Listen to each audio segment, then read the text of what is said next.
聖夜堂祈願岡本喜道黄色い紙1第10の女は語る。近年はコレラなどというものもめったに流行しなくなったのは誠に結構なことでございます。たとえ流行したと申したところで予防も消毒も十分に行き届きますから、一度の流行期間に100人か200人の患者が出るのがせいぜいでございます。ところが以前はなかなかそういうわけには参りません。安政時代の大コレラというのはどんなでしたか。人の話に聞くばかりでよく存じませんが、明治時代になりましては19年のコレラが一番ひどかったと申します。私は明治元年の生まれでちょうど19の夏でございましたから、その頃のことはよく知っておりますが、その時の流行はひどいもので、東京市内だけでも1日に150人とか200人とかいう患者が続々出るというありさまで、全く恐ろしいことでした。これから申し上げるのはその時のお話でございます。私の家は小谷と申しまして、江戸時代から代々の医師でございました。父は若い時に長崎へ行って修行してきましたそうで、明治になりましてから軍医を志願しまして、西南戦争にも従軍しました。その時、日向の延岡で流れ弾に当たって左の足に負傷しまして、一旦は訳もなく治ったのですが、それからどうも左の足に故障ができまして、びっこというほどでもないのですが、片足がなんだかつれるような具合で、とうとう思い切って明治17年から辞職することになりました。それでもいくらか蓄えもあり、年金ももらえるので、固定に暮らしていけば別に困るというほどでもありませんでしたが、これから無職で暮らしていこうとするには、やはりそれだけの陣立てをしなければなりません。父は母と相談して、新宿の播州町に辞書付きの家を買いました。ご承知でもありましょうが、新宿も今では四谷区に編入されて見違えるように繁盛の土地になりましたが、その頃の新宿、ことに播州町のあたりは全く田舎と言ってもよいくらいで、人家こそ立ち続いておりますけれども、それは寂しいところでございました。私の父の買いました家は昔の武家屋敷で、門の左右は大きい竹やぶに囲まれて、その奥に7間の家があります。地面は520坪とかあるそうで、裏手の方は畑になっておりましたが、それでもまだまだ広い空き地がありました。ここらにはタヌキやムジナも住んでいるということで、夜は時々狐の鳴き声も聞こえました。そういうわけで父は静かで良いと言っておりましたが、母や私にはちっと静かすぎて寂しゅうございました。おとみという女中が一人おりましたが、これは24、5の頑丈な女で、父と一緒に畑仕事などもしてくれました。播州町へ来てから足掛け3年目が明治19年、すなわち大コレラの年でございます。暑さも暑し、偏僻なところに住んでおりますので、めったに市内の真ん中へは出ませんから、世間のこともよくわからないのでございますが、毎日の新聞を見ますと、市内のコレラはますます盛んになるばかりで、容易にやみそうもありません。8月の末の夕方でございました。母と私が広い縁側へ出て、市内のコレラの噂をして、もういい加減におしまいになりそうなものだ、などと言っておりますと、縁に腰をかけていたおとみがこんなことを言い出しました。でも奥さん、ここらにはコレラになりたいと言っている人があるそうでございますよ。まあバカなことを、と母は思わず笑い出しました。誰がコレラになりたいなんて、冗談にも程がある。いいえ、それが本当らしいのでございますよ。この右の横丁の飯田という家をご存知でしょうとおとみは真面目で言いました。あの家のご新造ですよ。この時代には江戸の名残でご新造という言葉がまだ用いられていました。それは奥さんの次でおかみさんの上です。つまり奥さん、ご新造さん、おかみさんという順序になるので、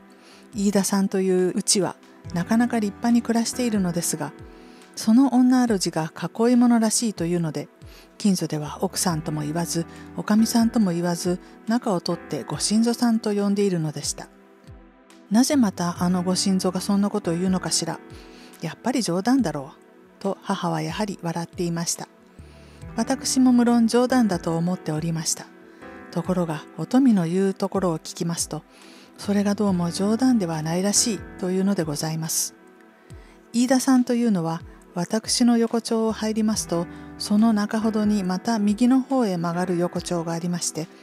その横丁の南側にある大きい家で、門の両脇は杉の生垣になっておりますが、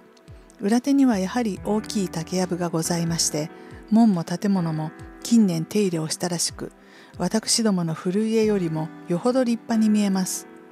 ご新造さんというのは28区が30ぐらいの粋な人で、以前は日本橋とかで芸妓をしていたとかいう噂でした。この人が女主で、他にお源、お中という2人の女中がおりました。お源はもう50以上のばあやで、お中はまだ18区の若い女でしたが、ご新造さんがコレラになりたいと言っていることは、そのお中という女中がお富に話したのだそうでございます。なぜだか知りませんけれど、ご新造さんはこの頃口癖のようにコレラになりたいという、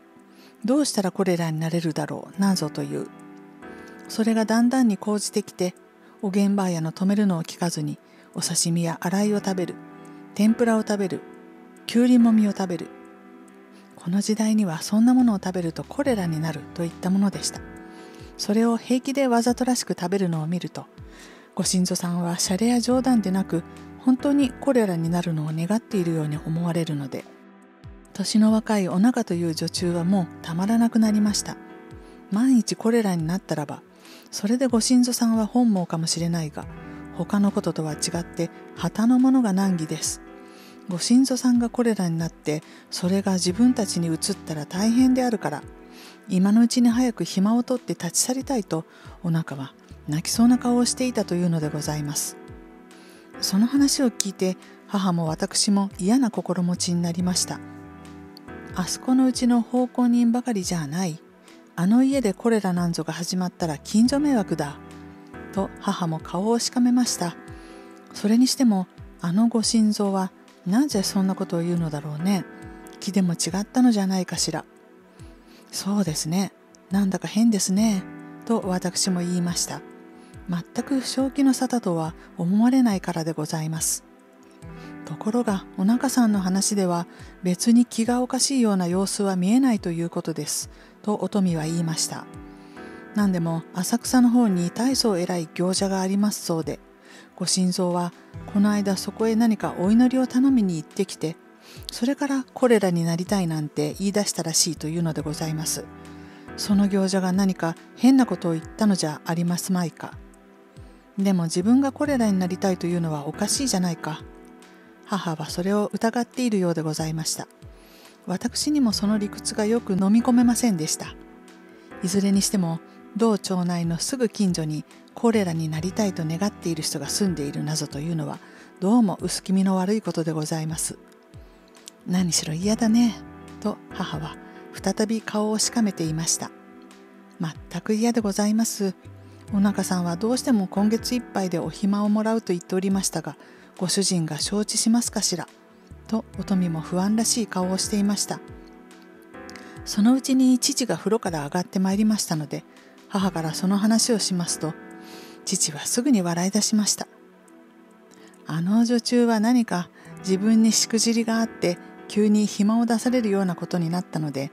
そのごまかしにいい加減なでたらめを言うのだ。嘘ももう少し本当らしいことを考えればいいのに、やっぱり年が若いからな。父は頭から問題にもしないので、話もまずそれぎりになってしまいました。なるほど、そういえばそんなことがないとも言われません。自分に落ち度があって暇を出されても、主人の方が悪いように言いふらすのは奉公人の習いですから、飯田のご新造のこれら話もどこまでが本当だかわからない。こう思うと、私どももそれについてあまり深く考えないようになりました。2、それから3日目の夕方に、私はおとみを連れて新宿の大通りまで買い物に出ました。夕方といってもまだ明るい時分で、暑い日の暮れるのを泣き惜しむようなセミの声がそこらで忙しそうに聞こえていました。横丁をもう5、6軒で出抜けようとするときに、向こうから2人連れの女が入ってきました。おとみが小声で注意するようにお嬢さんと呼びますので、私も気がついてよく見ますと、それはかの飯田のご新造と女中のお仲です。近所に住んでいながら特別に親しく付き合いもしておりませんので、私どもはただ無言で会釈してすれ違いましたが、お仲という女中はいかにも沈みきった今にも泣き出しそうな顔をして主人の後についていくのがなんだかかわいそうなようにも見えました。お嬢さんごらんなさい、あのご新造の顔を、とおとみは振り返りながら小声でまた言いました。全くおとみの言う通り、飯田のご新造の顔立ちはしばらくの間にめっきりとやつれ果てて、どうしてもただの人とは思われないような影の薄い人になっておりました。もうコレラになっているのじゃありますまいか、とおとみは言いました。まさか、とは言いましたが、飯田のご新造の身の上について、私も一種の不安を感じずにはいられませんでした。コレラは嘘にしても、何かの重い病気にかかっているに相違ないと、私は想像しました。婦人病か肺病ではあるまいか、なぞとも考えました。そういう類の病気で容易に治りそうもないところから、いっそ死んでしまいたい、コレラにでもなって死んでしまいたいというような愚痴が出たのを、女中たちが一途に真に受けて、ご主人はコレラになりたいと願っている、などと言いふらしたのであろうとも考えてみました。しかし生魚や天ぷらをむやみに食べるという以上、本当にコレラになって死のうと思っているのかもしれないなぞとも考えられました。9月になってもコレラはなかなかおしまいになりませんので、大抵の学校は9月1日からの授業開始を当分延期するような始末でした。おまけに今までは山手方面には比較的少なかったコレラ患者がだんだんに増えてきまして、四谷から新宿の方にも黄色い紙を貼り付けた家が目につくようになってまいりました。その当時はコレラ患者の出た家にはちょうど菓子札のような形に黄色い紙を貼り付けておくことになっておりましたので、往来を歩いていて黄色い紙の貼ってある家の前を通るのはまことに嫌な心持ちでございました。そういうわけで恐ろしいコレラがだんだんに目と鼻の間へ押し寄せてきましたので、気の弱い私どもは全くビクビクもので、早く寒くなってくれればいいと、ただそればかりを念じておりました。飯田さんのお仲さんはやっぱり勤めていることになったそうです。ある日、おとみが私に報告しました。お仲はどうしても8月限りで暇を取るつもりでいたところが、ご新造がお仲に向かって、お前はどうしてもこの家を出て行く気か？私ももう長いことはないのだから、どうぞ辛抱していてくれ。これほど頼むのを無理に振り切って出て行くというなら、私はきっとお前を恨むから、そう思っているがいいと、大変に怖い顔をして睨まれたので、お仲はぞっとしてしまって、仕方なしにまた辛抱することになったというのでございます。おとみはまたこんな話をしました。あのご新造は、ゆうべムジナを殺したそうですよ。ムジナを？どうして？と私は聞きました。何でも昨日の夕方、もう薄暗くなった自分にどこからかムジナが、最も小さい子だそうですが、庭先へひょろひょろ這い出してきたのをご新造が見つけて、ばあやさんとお仲さんに早く捕まえろというので、よんどころなしに捕まえると、ご新造は草刈り鎌を持ち出してきて、力任せにその小ムジナの首を切り落としてしまったそうで、お仲さんはまたぞっとしたということです。まったくあのご新造はどうかしてるんですね。どうしてもただごとじゃありませんよ。そうかもしれないね。飯田のご新造は病気が募ってきて、むやみに神経が興奮して、こんな気違いじみた乱暴な残酷なことをするようになったのかもしれないと、私はなんだか気の毒にもなりました。しかしそんな乱暴が増長すると、しまいにはどんなことをしでかすやらわからない。自分の家へ火でもつけられたら大変だ。私はそんなことも考えるようになりました。忘れもしない9月12日の午前8時ごろでございました。使いに出たお富が顔の色を変えて帰ってきまして、息を切って私どもにまた報告しました。飯田さんのご心臓がとうとうコレラになりました。夕べの夜半から吐いたり下したりして、嘘じゃありません。警察や役場の人たちが来て大騒ぎです。まあ大変。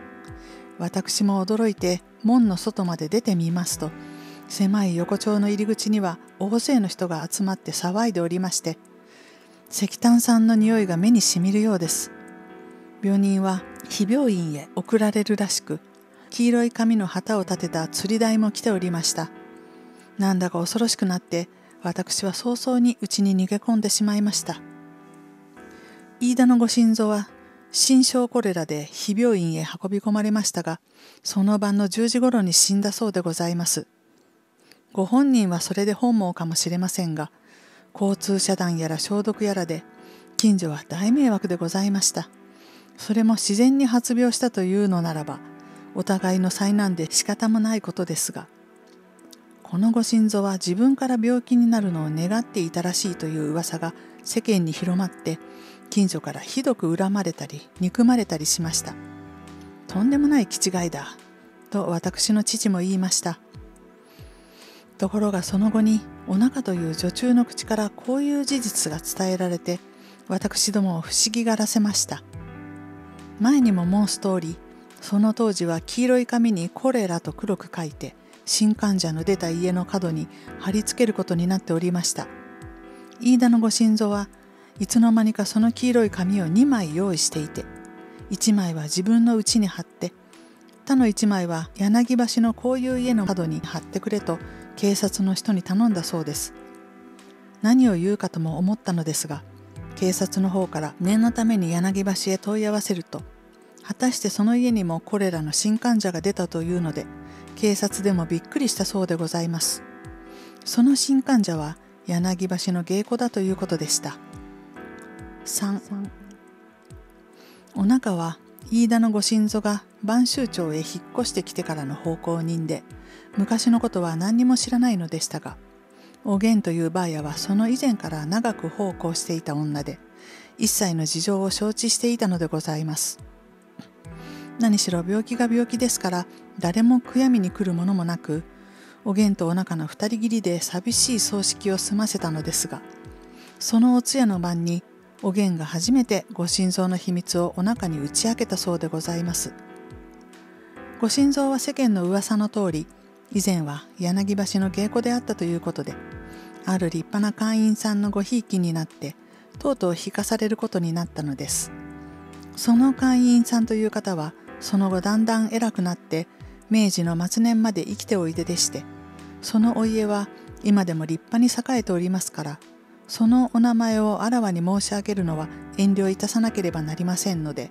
ここではただ立派な会員さんと申すだけのことにいたしておきましょう。その会員さんの囲い物、その頃には盆栽という言葉が流行っておりました。になって、この播州町に地面や家を買ってもらって、旦那様は時々に忍んできたというわけでございました。それで4、5年は無事であったのですが、この春頃から旦那様の車がだんだんに遠ざかって、6月頃からはぱったりと足が止まってしまいました。飯田のご心臓も心配していろいろ探索してみると、旦那様は柳橋の芸妓に新しいおなじみができたということが分かりました。しかもその芸妓は、ご心臓が勤めをしている頃に妹分同様にして引き立ててやった若い女だと分かったので、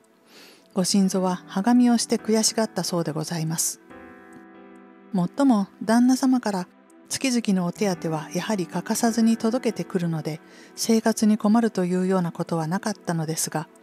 妹分の女に旦那を取られたのがむやみに悔しかったらしい。それは無理もないことですが、このご心臓は人一倍に嫉妬深いたちと見えまして、相手の芸妓が憎憎くてならなかったのです。旦那様が播州町の方から遠のいたのは、私の想像した通り、ご心臓に頑固な婦人病があったからで、これまでにもいろいろな療治をしたのですが、どうしても治らないばかりか、年々に思っていくという始末なので、旦那様も再び元地の柳橋へ行って、新しいおなじみをこしらえたようなわけで、旦那様の方にも無理のないところがあるのでございましょう。それでも月々のお手当は滞りなくくれて、ちっとも不自由はさせていないのですから、ご心臓も旦那さんを恨もうとはしなかったのですが、どう考えても相手の女が憎い、恨めしい。そのうちに一方の病気はだんだんに思ってくる。ご心臓はいよいよイライラして、いっそ死んでしまいたい、コレラにでもなってしまいたいと言い暮らしているうちに、いくらか神経も狂ったのかもしれません。本当にコレラになる気になったらしく、おげんばあやの止めるのも聞かないで、この際むやみに食べては悪いというものを遠慮なしに食べるようになったのでございます。ムジナの子の首を鎌でむごたらしく切ったなどというのも、やはり神経が狂っているせいでしたろうが、ムジナがその芸妓にでも見えたのか、それともムジナをその芸妓になぞらえて余剰の絹というような心持ちであったのか、そこまではわかりません。いずれにしてもご心臓はその本望通りコレラになってしまったのでございます。浅草の偉い行者というのはどんな人か、またどんなお祈りをするのか知りませんが、ご心臓はその行者に秘密のお祈りでも頼んで、自分の死ぬ時には相手の女も一緒に連れて行くことができるということを信じていたらしいのです。それであらかじめ黄色い紙を2枚用意しておいて、いざという時には1枚を柳橋のこういう家の角に貼ってくれと頼むことにしたのであろうと思われます。ご心臓に呪われたのか、それとも自然の暗号か、とにかくその芸妓も同日にコレラにかかったのは事実で、やはりその夜中に死んだそうでございます。おげんというばあやはご心臓の遺言で、その着物から持ち物全部をもらって国へ帰りました。このばあやは柳橋時代からご心臓に仕えていた忠義者で、生まれは相模の方だとか聞きました。お腹はおげんからいくらかの形見を分けてもらって、またどこかへ奉公に出たようでした。残っている地面と佳作はご心臓の弟に譲られることになりましたが、この弟は本所あたりで馬具屋をしている男で、評判の道楽者であったそうですから、半年と経たないうちにその地面も佳作も皆人手に譲り渡してしまいました。そうなると世間ではろくなことは言いません。あそこの家は飯田のご心臓の幽霊が出るのなんのと取り留めもないことを言いふらすものがございます。しかしその後に引き移ってきた藤岡さんという方の奥さんが5年目の明治24年にインフルエンザで亡くなり、またその後へ来た陸軍中佐の方が明治27年の日清戦争で戦死し、その次に来た松沢という人が株の失敗で自殺したのは事実でございます。私も20年ほど前にそこを立ち退きましたので、その後のことは存じません。近年はあの辺りがめっきり開けましたので、飯田さんの家というのも今はどこらになっているのか、まるで見当がつかなくなってしまいました。おそらく竹やぶが切り払われるとともに取り壊されたのでございましょう。